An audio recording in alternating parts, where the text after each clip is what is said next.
France 3A vous souhaite une très bonne soirée.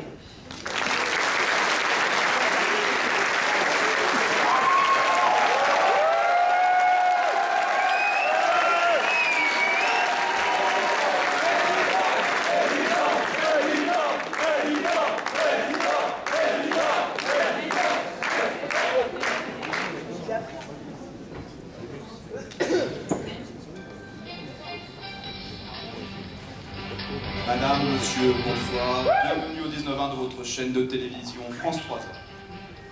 Nous aurons l'occasion, lors de ce journal, de parcourir l'actualité de cette journée en flash info.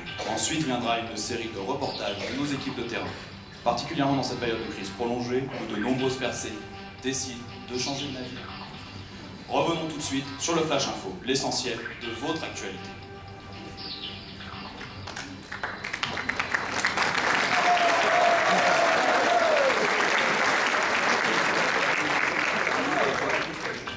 Le flash info, c'est parti.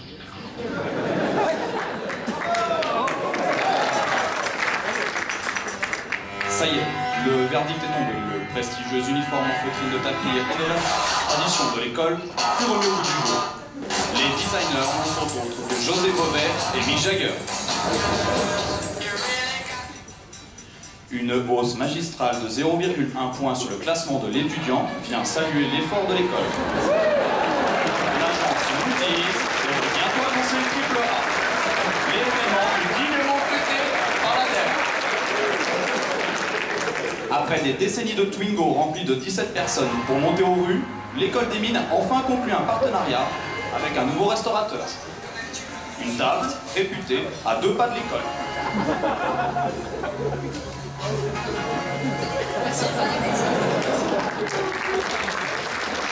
Deuxième plat principal offert.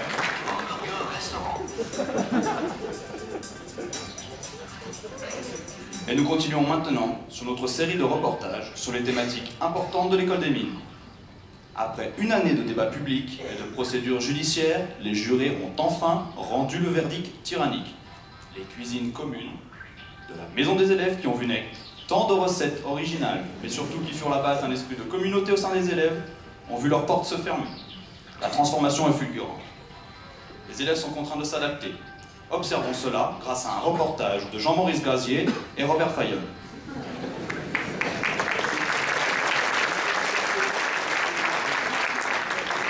Il y a 6 mois, les premières cuisines de la Meu fermaient.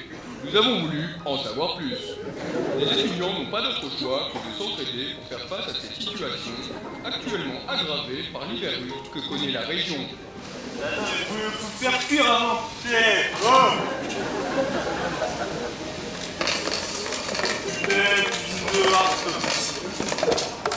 C'est commencé avec les cuisines.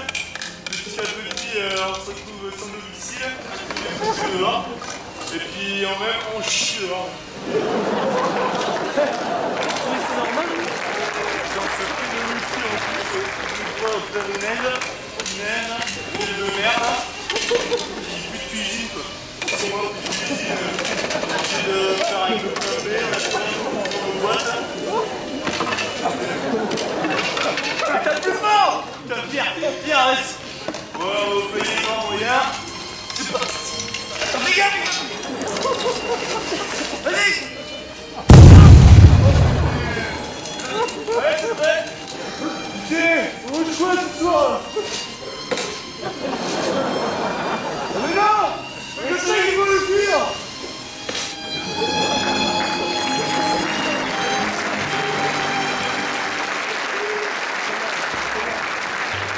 Ah, que c'est beau de voyager dans nos belles régions de France. Témoignage bouleversant, mais c'est à ce prix que la Meu peut investir dans des éléments indispensables, comme le tout nouvel ascenseur qui parle.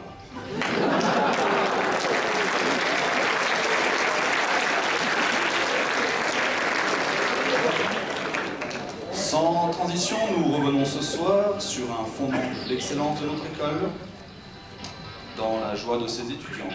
Le corps professoral applique encore à ce jour la fameuse gaussienne. Que se cache derrière cette bosse? Une étude menée par Gérard Lambert et Leslie Campuire. Le GPA est une note décernée aux élèves de l'école des mines en fin de semestre. C'est une lettre de A à E qui est déterminante pour le parcours de l'élève. Mais comment est-elle calculée? Eh bien, le GPA, c'est tout simple. C'est une lettre qu'on vous attribue entre A et E selon votre classement dans la promotion. Donc, comment sont réparties ces lettres? De manière mathématique, par une gaussienne. Si vous êtes dans les 10 premiers pourcents de la promotion, vous aurez un A. Dans les 25% suivants, un B. Et ainsi de suite. En effet, le GPA est en théorie calculé avec des outils mathématiques. Mais qu'en est-il dans la pratique? Envoyez-moi les notes de GPA, je les donne à l'instinct. Prenez par exemple ces élèves qui sont en train de passer un oral de probastat. Moi, celui qui m'inspire le plus confiance, évidemment, c'est cet élève qui sait très bien répéter. En effet, chaque professeur a sa propre méthode pour calculer le GPA. Alors, je vais vous expliquer comment je calcule le GPA des élèves de première année. Ça, c'est des copies de MMC. L'important, c'est de bien faire travailler le poignet.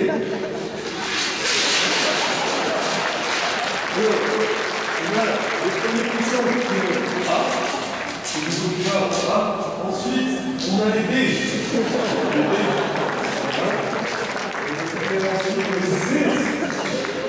Les C sont nouvelles au pavé. Le GPA, c'est comme ça que ça marche.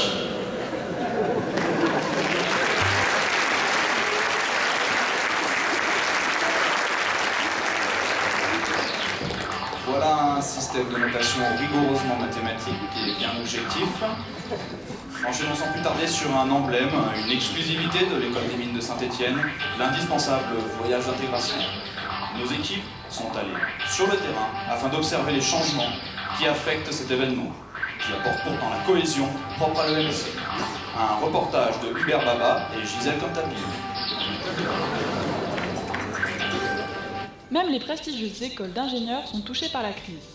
Nous avons voulu suivre la démarche innovante de l'école des mines de Saint-Étienne qui, suite à des restrictions budgétaires, a repensé son voyage d'intégration, ce fameux VI qui soude les élèves dès leur entrée à l'école. Cette année, direction la Croix du Pertuis, endroit sauvage et préservé, perdu au cœur du massif du Pilat, à moins de 10 minutes de la maison des élèves. Nous accompagnons l'équipe de guides autochtones, ultra rodés, responsables des activités durant ces 3 jours de cohésion.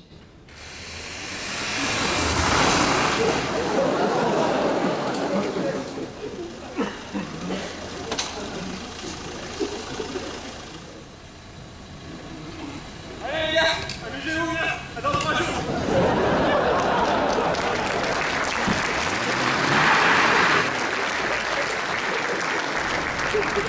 Je vais vous dire, toute façon, ici c'est pas le Germain, hein. Ils ne vont pas rester assis là comme des glains. Ils vont visiter la région pour pas cher. Après, ben, le fric. Ici c'est pas côté en bourse, hein. Mais on connaît bien près de la bourse.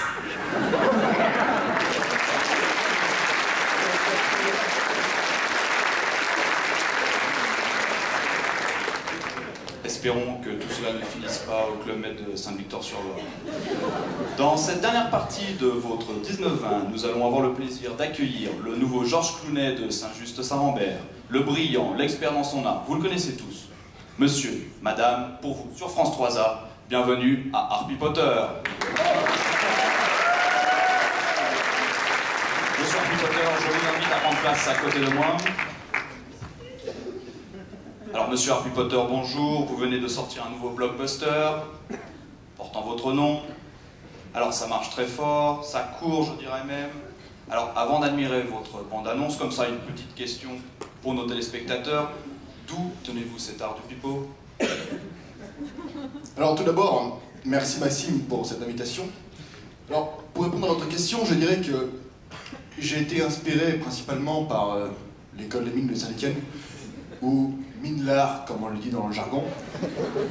Alors disons que c'est une école où les cours de pipeau sont menés à la baguette et où les télés sans queue ni tête sont pour le moins magiques. Mais bon, trêve de blablaterie, je vous laisse découvrir la bande-annonce de mon nouveau film dans un instant.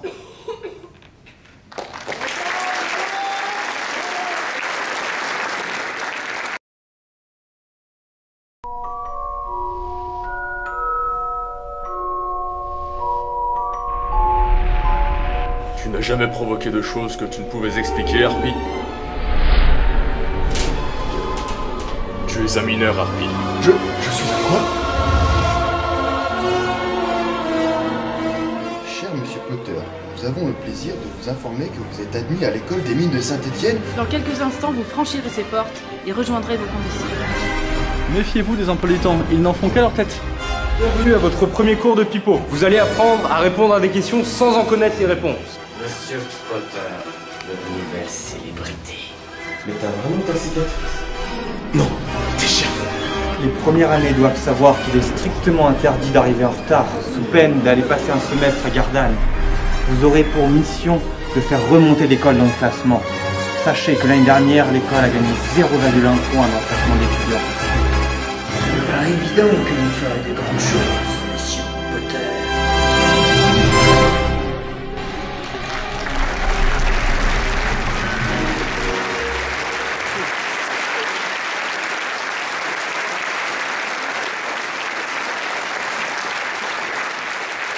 Magique, transformant. Bon, Harpy Potter nous a quittés prématurément pour l'interview. Madame, Monsieur, le 19-20 se termine. Je vous souhaite donc une bonne soirée sur votre chaîne de télévision France 3A. Merci aux 4A présents dans la salle. Bonne soirée.